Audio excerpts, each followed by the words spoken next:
ஆண்டவா, என் விதியை எழுதுனதுக்கு அப்புறம் கொஞ்சம் படிச்சு பார்த்துருக்கலாம்ல. நிறைய ஸ்பெல்லிங் மிஸ்டேக் இருக்கு. அது மட்டும் இல்லை, அட்ரஸ் வேற தப்பா இருக்கு. குரு பகவான் கிட்ட போக வேண்டியது நேரா சனி பகவான் கிட்ட போயிருச்சு.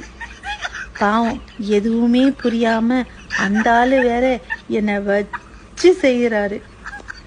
கொஞ்சம் கருணை காட்டக்கூடாதா ஆண்டவா?